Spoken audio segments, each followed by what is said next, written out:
Hello and welcome to a series of lectures based on the renowned book The Study of Language by George Yule, Lecture-5, Physical Adaptation Source, video edition brought to you by the Learning English Language. Let's discuss the idea and the concept. Anatomical changes.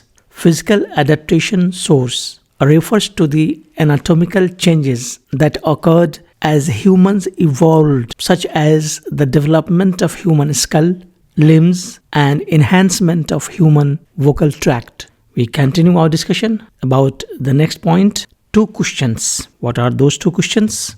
When we examine physical adaptation source, a set of 2 questions must evolve in our mind. The first one is how physical features of humans are distinct from other creatures. And the second one is how those distinct physical features support humans in a speech production. So they are the 2 most important questions. They must come to our mind before we jump on to the idea of discussing physical adaptation source. Please support by joining the channel. Your financial contributions are greatly appreciated and truly support the cause I stand for in promoting self-learning. By becoming a member, you will gain the opportunity to delve deeply into subjects such as linguistics, literature, and other fields of knowledge. Our members-only videos are recrafted to simplify the complex linguistic concepts. Thank you for your support. Now let's discuss the current topic. We move on to the next point. Humans resembled animals. How? According to George Yule, our ancestors were not complete humans from the very start. Earlier, they resembled animals. They used to walk on 4 legs. Gradually, they made a very significant transition from bending movement to an upright posture. And you can have a look at the picture of how man evolved in the form he is at present now, at the moment. We move on to the next idea. Anatomical shifts. What are they? When they, our ancestors, began walking on 2 feet, what we call bipedalism, it triggered a chain reaction of anatomical shifts in human body. Once they were upright, arms and hands were no longer needed for walking or swinging through trees. We move on to the next idea of discussion. Manual gestures preceded verbal language. The result was that hands became available for tool making and gesturing. The linguistic connection following this argument is that many linguists believe manual gestures preceded verbal language. Furthermore, the part of the brain that controls complex hand movements, what we call tool making, is located right next to the area that controls speech, what we call Broca's area. We move on to the same stream of ideas. Head sits on the spinal column. Walking upright also changed the way the head sits on the spinal column. In 4-legged mammals, the nose, mouth, and throat form a relatively straight line. In upright humans, the head is balanced vertically, which caused the larynx, what we call voice box, to drop lower into the neck. This created the pharynx, the long L-shaped tube that allows us to shape air into complex resonance patterns such as vowels and consonants that other animals simply cannot produce. We continue our discussion. Teeth and lips. To add further, human teeth are upright and roughly even in height, unlike the slanted, jagged teeth of apes. This makes humans less useful for ripping meat, but excellent for making sounds like fur and war. In fact, human lips have much more intricate muscle interlacing than those of other primates, allowing for the flexibility needed to snap shut for sounds like purr and baw. We move on to the next idea of discussion.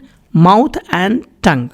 The human mouth is relatively small compared to other primates and can be opened and closed rapidly. Human tongue is shorter, thicker, and more muscular. This allows it to move precisely within the oral cavity to create a wide variety of vowel and consonant sounds by restricting airflow at specific points. We move on to the next idea of discussion, that is ribcage and diaphragm. What are they? Walking on two legs changed how ribcage and diaphragm function. The result was that we humans moved away from the one breath per stride rhythm required by many four-legged runners. The linguistic argument of this idea is that humans gained finer control over exhalation, what we call breathing, which is essential for pacing a speech and producing long sentences without gasping for air. We continue our discussion about the same idea. Now, to conclusion, how upright posture of human beings has contributed to the linguistic development, to the origin of language. The upright posture developed specific physical features which were originally meant for eating and breathing, but later became perfectly adapted for speech. So, upright posture of a human body is fundamental to the physical adaptation source of the origin of language. Now, in a nutshell, how upright posture of human body contributes to the origin of language, we can understand the whole idea in such a way, that is, because of upright posture